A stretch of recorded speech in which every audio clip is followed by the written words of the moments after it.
I live in the foothills of the Appalachian Mountains in northeast Georgia. It's a beautiful area with hundreds of miles of national forest, some great state parks, and a ton of fantastic camping places. Unfortunately, my hometown is also relatively poor. While there are some out-of-town residents from Atlanta and other places, a lot of people where I live are dirt poor. I do freelance work as a technical writer, so I can do most of my work online. If I didn't have that going for me though, I'd absolutely have to move somewhere else. It's one of those small towns that will rob you of your ability to accomplish anything in life if you get stuck there, without anything else going for you at least. Excluding a handful of doctors, lawyers, and Georgia Power Company employees, the only employment in area is Walmart, fast food, and maybe if you're lucky working at a grocery store. To the east of my town, there's this massive national forest.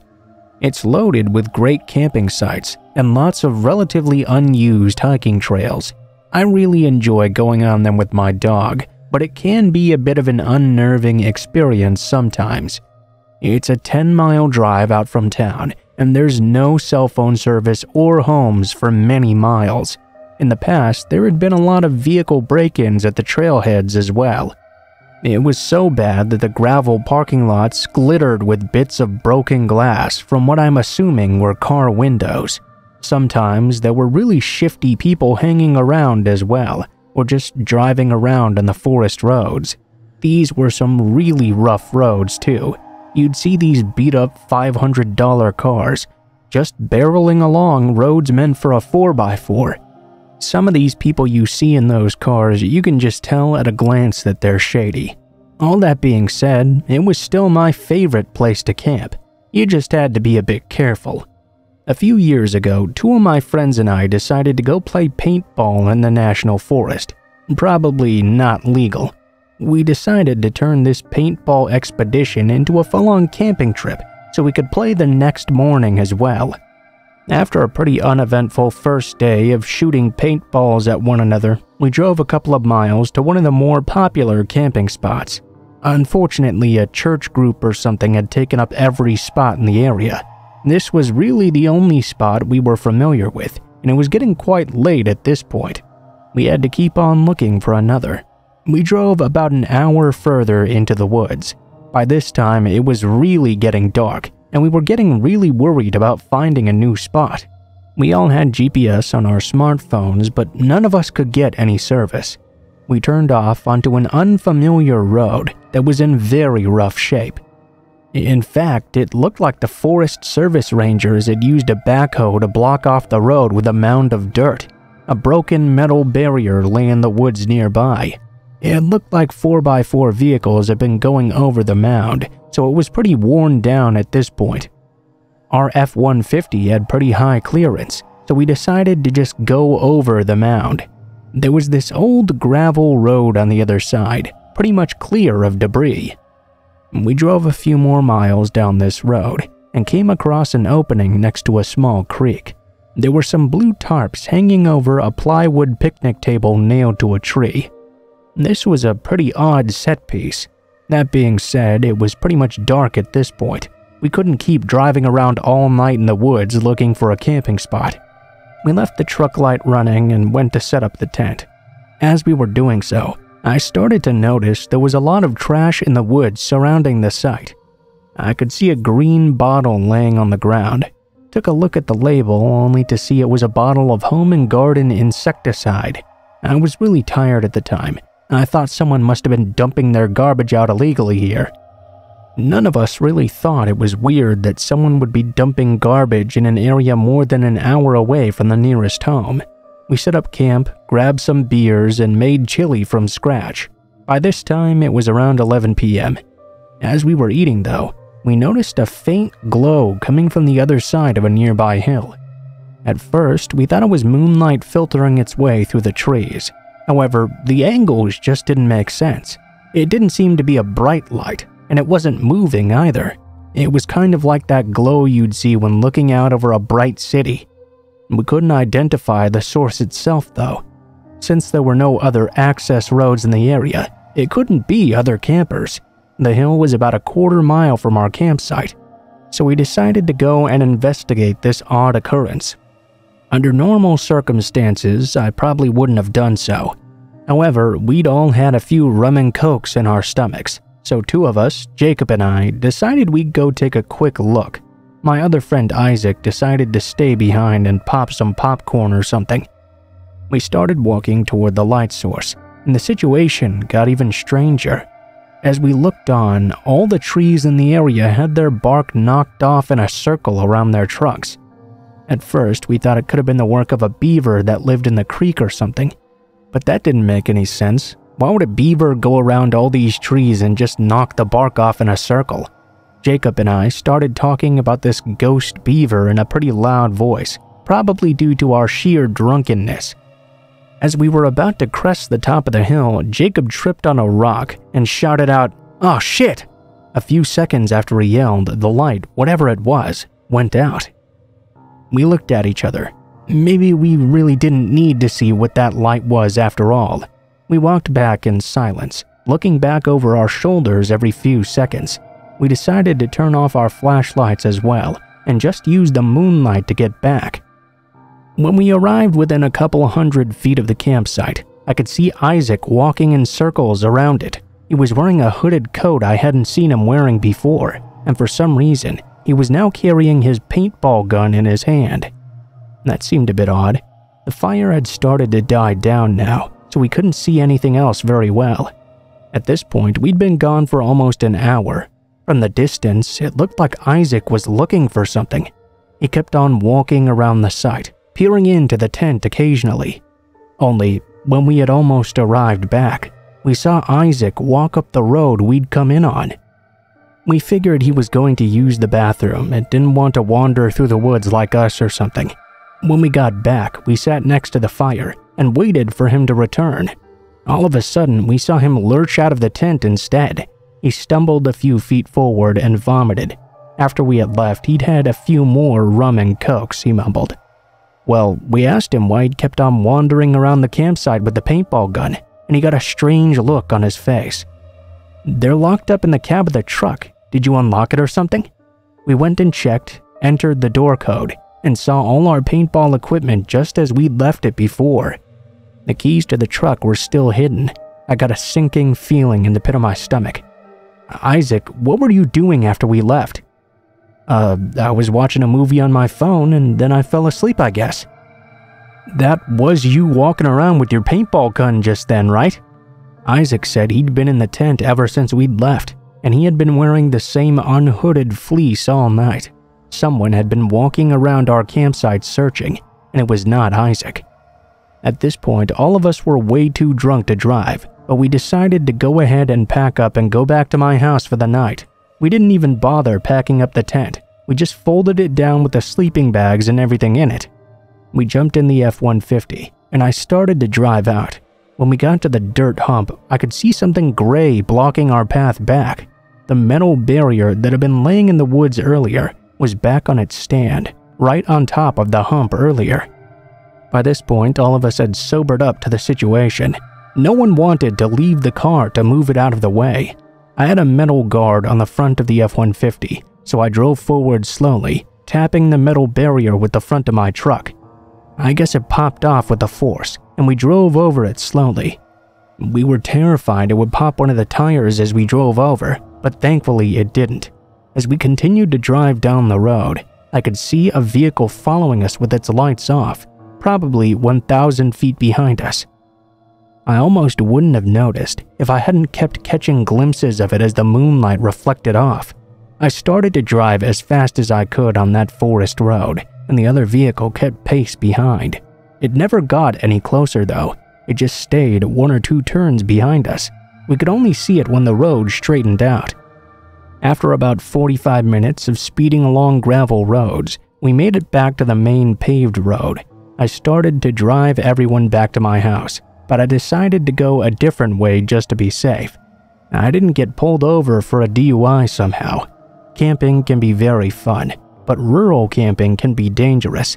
I've driven past that metal barrier since that time, but it's always been in place like it's supposed to be. I would never go down that road again at night, though.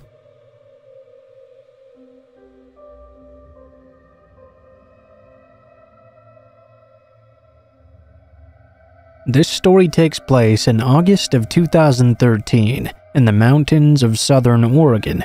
I'm a USAF Security Forces airman, a military policeman basically. My girlfriend was at work, and as a swelteringly hot day began to turn into thunderstorms, my buddy Nick and I decided to go explore some back roads to get out of the heat in town. Southern Oregon is crisscrossed with logging roads, some actively used, but many more totally forgotten and grown over. Nick and I had spent many a day starting off on roads that we knew, finding roads we didn't know, and driving for hours into the mountains, eventually navigating back to paved roads. On this particular day, with storm clouds building over those mountains, we set off on a road we had never been on before and began our drive outward. After driving for around an hour or so, we hadn't seen nor heard any sign of any other people in these woods. We rounded a bend in the thick fir woods and emerged in a meadow that was totally surrounded by aspen groves. This meadow was perfectly flat and eerily still. We both noticed the strange stillness almost immediately. No birds, no insect noise, no squirrels, certainly no other people either. On the other side of the meadow, right at the edge of the tree line, we could see a picnic table. The table was very odd, however. It was painted bright orange and was much larger than a typical picnic table you'd see in a park. Remarking on the strangeness of this, Nick drove through the meadow to get a closer look. I remember being very apprehensive as we approached. The whole scenario was exceptionally strange. The overall silence of the area was very unsettling. It was nearly impossible to see far into the trees, as the aspens grew extremely close together. When we parked by the table, I hopped out of the passenger seat of the truck to check it out. I'm not very tall, only about 5'5". Regardless, the table was ridiculously oversized and practically unusable. The seats were at my chest level. I would have had to climb up to even sit down. As I was looking over this weird thing, Nick called me over to the truck, and I noticed he was now glancing out into the aspens. At first, I couldn't see what he was looking at. Then, though, I noticed a splash of color, completely out of place in the thick trees. It was almost hidden away, a small one-man tent set back in the trees about 50 feet from this strange table. I had a feeling of dread and felt certain that someone must be in there. If we could see that tent, they could see us as well. There were no campgrounds in this area, no people, no main roads for miles. Surely someone this remote and trying to hide would at the very least be a strange person. As we observed the tent though, we didn't see any movement nor hear any sounds coming from it. Nick suggested I call out. I didn't want to, but I still did so anyway. "Hey, anyone in there?" I yelled. No reply. Feeling completely on edge, Nick and I thought about just driving away and leaving this strange area. We began to fear the worst though. What if there was a body in this tent? What if somebody had gotten kidnapped or something and they were hiding out here? Foolish, I know, but we thought it all the same. After some debate, we decided to have Nick turn the truck around to drive away from the camp. Should we need to leave in a hurry, he would be waiting behind the wheel. With my heart pounding, I started walking through the trees towards this tent. I was totally keyed up, with my senses on full alert. As I reached the campsite hidden in the trees, several things struck me as odd immediately. I could see backpacks were scattered all over. No fire had been built, no wood collected. The tent was it was full of backpacks, and women's clothing as well. Full of dread, I turned to leave and tell Nick what I had just seen. As I turned though, I could hear Nick now yelling, "Come on man, let's go, let's get the fuck out of here!" I didn't know why he was yelling now, but I ran back to the truck nonetheless. When I broke out of the trees, I could see a beat-up old Ford Taurus on the road, blocking us from exiting. I leapt into the passenger seat, and Nick floored the gas pedal. The car was occupied by 2 men, a third person laying against the window in the back. As we drove across the meadow, the driver attempted to block us in from the road. Nick barely managed to swerve around them and accelerated the way we had come from. I looked back, only to see the car attempting to turn around on the narrow road and follow.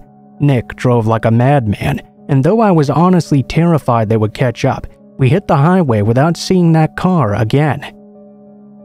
I don't know if the person in the back was male or female.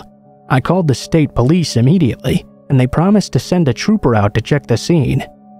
I received a call the next day from a trooper though, stating the campsite, the backpacks, and the woman's clothing were all gone. He could tell people had been in the area though. The strange table was still by the grove. I've not returned to that area since, and I don't intend to ever again.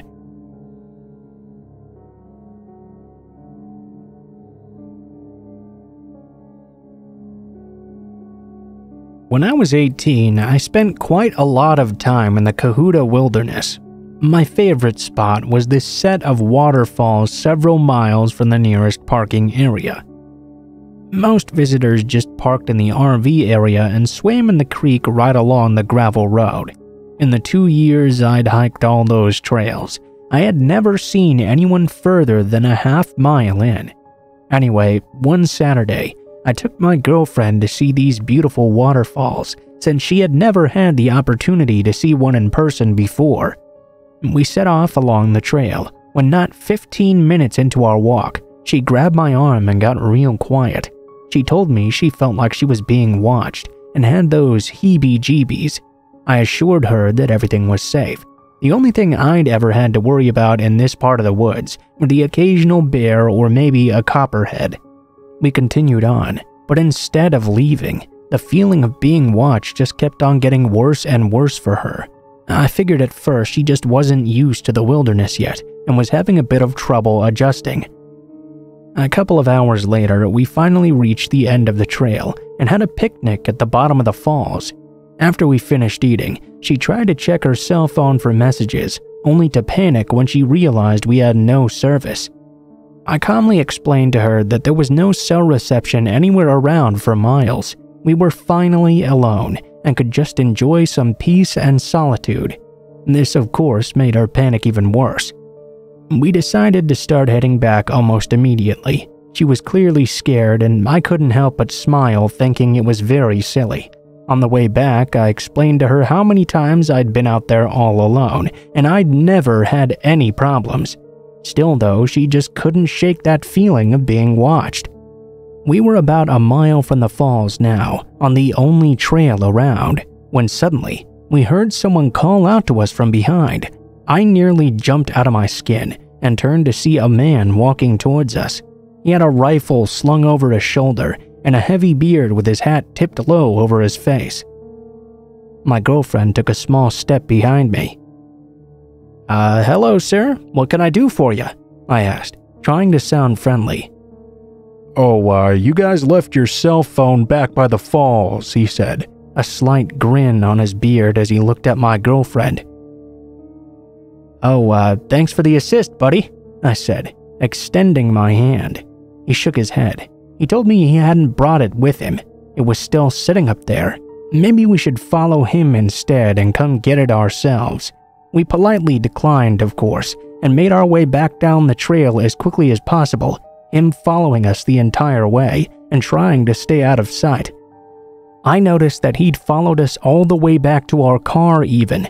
She showed me her cell phone was still in her pocket when I opened her door. Ever since that, I didn't go back on that particular trail again.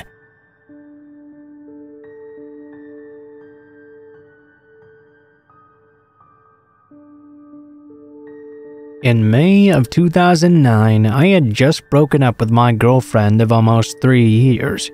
We had moved from Calgary to Toronto and were stuck living together after the breakup, as we didn't know many people in the city yet. Needless to say, the situation was pretty stressful and very upsetting. When a buddy I was going to school with at the time suggested a weekend camping and fishing trip, I jumped at the chance to leave. He grew up in an area about an hour outside of Toronto called Flamborough. It's really beautiful. Loads of lush forest, farmers' fields, and small rivers and creeks. We decided to camp and fish along a particular creek named Grindstone Creek. It was close to a wetland area, and the fishing was supposed to be really good. We ended up setting up our camp in what was probably a farmer's field, guessing it was trespassing on our part, bordered by a gorgeous forest. We spent the evening fishing, shooting the shit, and drinking some quality craft beers. As it got darker, we made a little fire and roasted potatoes and hot dogs. It was a pretty good and fun night, actually. We turned in just after midnight and shared the tent together. My buddy fell asleep before me. I stayed up playing on my phone until around 1:30 or so. I must have drifted off at some point, because next thing I remember, I was being woken up by a high-pitched yipping type noise.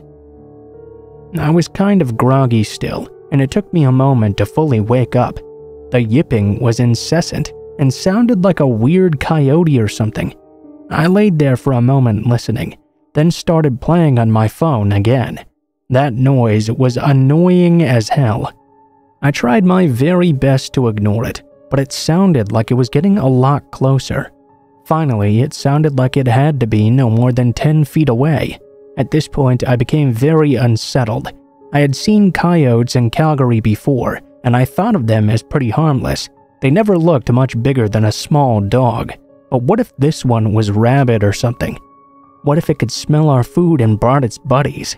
I have a pretty bad anxiety disorder, so I was very prone to worrying about these types of thoughts.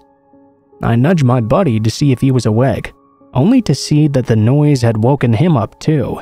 We discussed about what we would do to this coyote, as we hadn't brought anything to scare off critters. Not a BB gun, nothing really. Finally, he decided he would just shine the flashlight at it and holler quite a lot, hopefully scaring the animal off. He unzipped the tent, and I watched him point the flashlight out into the darkness. I'll never forget what happened next. He peeked his head out. His legs suddenly went all wobbly, and he sort of stumbled backwards in shock. He had this dumbfounded look on his face and started to babble.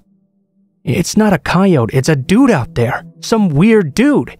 Normally, I would have thought he was messing with me.